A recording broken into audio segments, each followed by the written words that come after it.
Okay, so I've got a Raspberry Pi physically installed on the PrintShift Prusa Mini with stock Octopi 0.17.0 loaded onto its SD card. This video shows you the additional setup steps, the modification to your printer definition to support printing on the conveyor belt.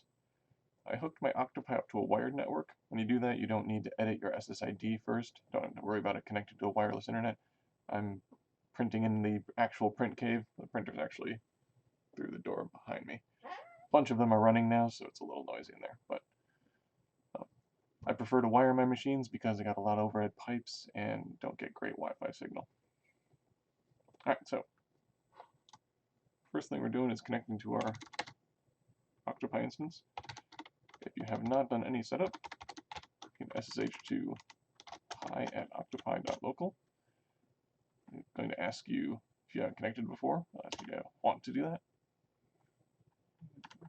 I want to connect. Yes, I want to connect. Goodness. Default user is Pi, default password is Raspberry. One of the first things you should do when you get there is change that.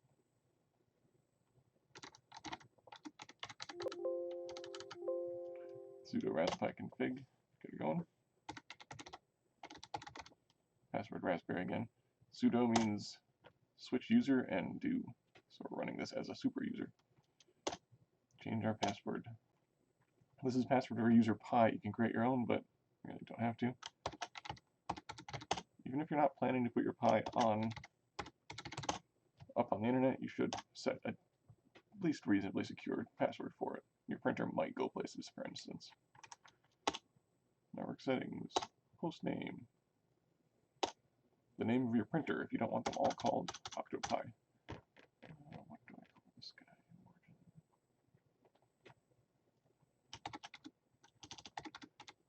Frank and Berger. Options. Wi-Fi. Back to my passwords, you'll see. Yeah.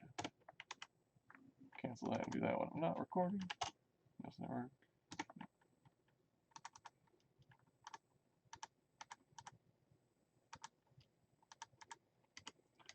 The only thing you actually need to do is set up the name of your Pi and get your user password done. Only thing I'm doing over SSH. Now the Pi is rebooting. I'm going to switch over to Firefox and see if we can connect to it. Also, first time playing with a screen recorder. I'm going to print that later.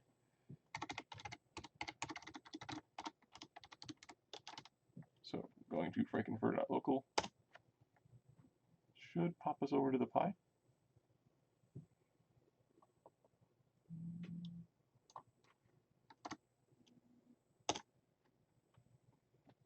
Take it a moment to reboot and load.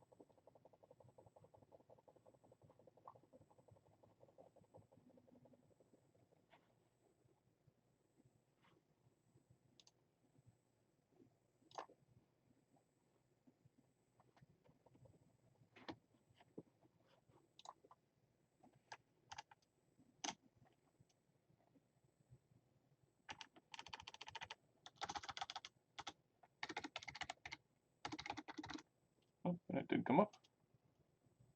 Just took a little longer than mine.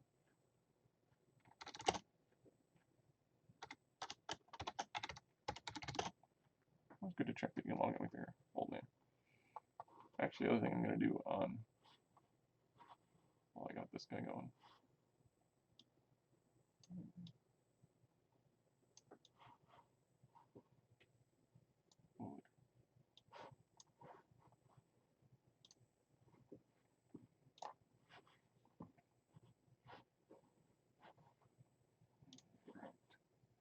So, starting octoprint, set up your access control, username,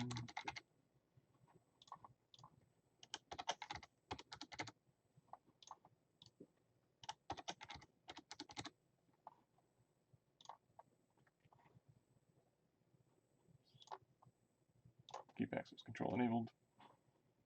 Might as well save your password.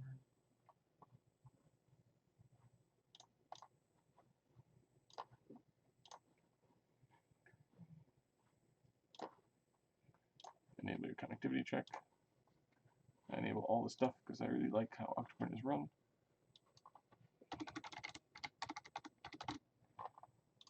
Print bed and build volume rectangular. The Prusa Mini is 180 cubic, which is nice, although actually let's set that to 170 to reflect R. Get our heat in, origin line. Axes, X-line. Good enough. Good enough.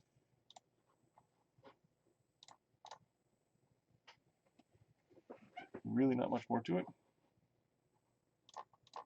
Alright, connect to it, and can we get to our Pi? Or our printer, actually. Yes, we can. Is the webcam working? Yes, it is. Excellent.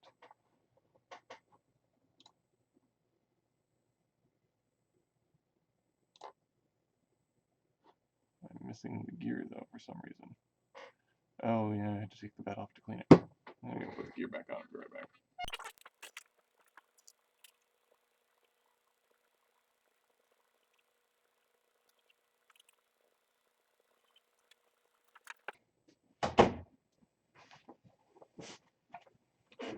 Alright, so I wasn't lying about the printers being in that room either.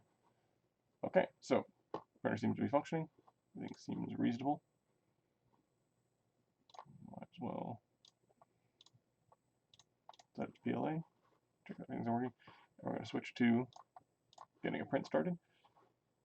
Switch over to Prusa Slicer. Interesting, look at that. Loaded one of the Among Us imposters. Not sure how the teeth are going to print, but I figure might as well do that. Using Prusa's default values. Filament is actually PLA. We have a lot of printers that I've been playing with and all that, so we are modifying the original Prusa Mini for the PrintShift Prusa Mini. And the print settings, default, filament settings, default. This is PLA Plus, I'm going to goose it a little. Make sure we get that going. The things that have changed are the print settings. In the start G code, I always put all these. First thing we do is just your standard heat up. Can I make this bigger?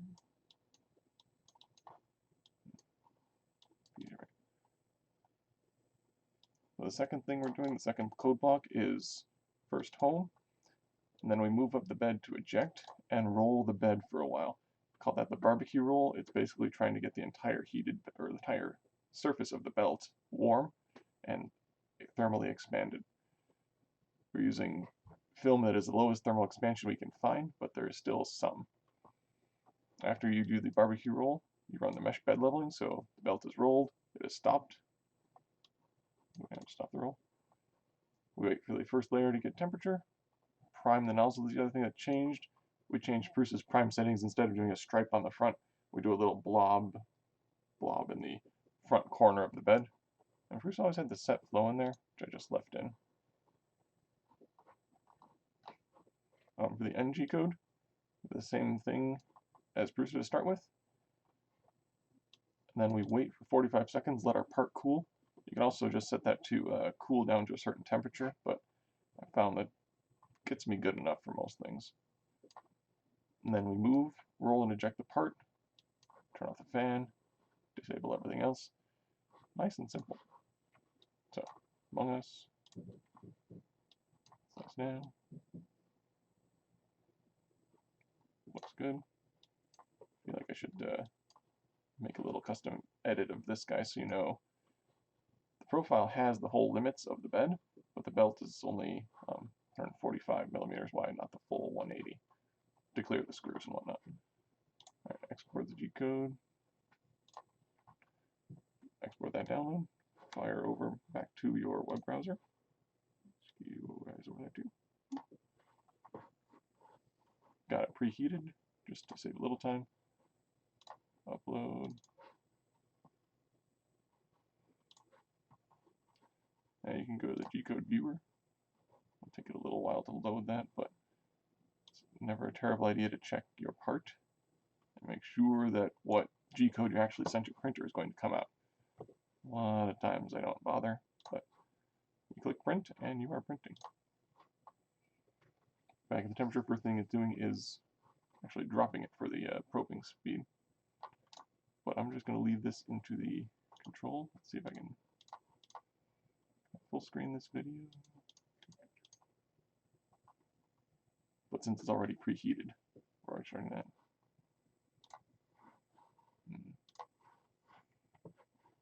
Or if I can, I should say I'm using OBS to do the screen recording.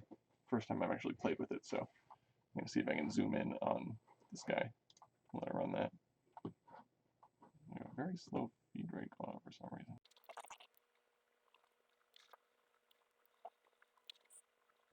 I'm sure there's a better way to do this. Now we'll look into it. I'm not recording.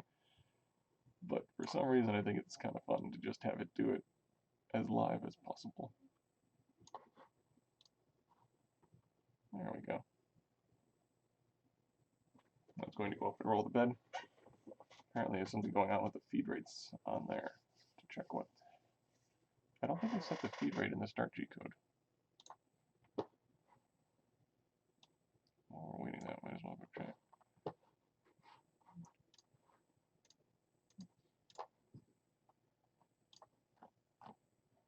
Yes, when you do the barbecue roll, I need to add some feed rates in there, because apparently the printer was running at a slower feed rate from the last job or whatever else, so I was just dinking around with it. Alrighty, we will update that and update the start G code to reflect that.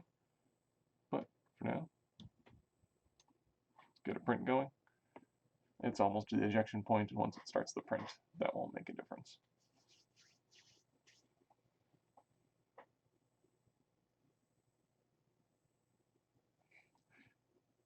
Can you guys hear the audio of the thing? That motor is one of the louder ones, or louder things we got going. But I'm going to pop off. I'll speed this up, let you guys watch a print, and that is all it takes to set up PrintShift. It's a very nice system.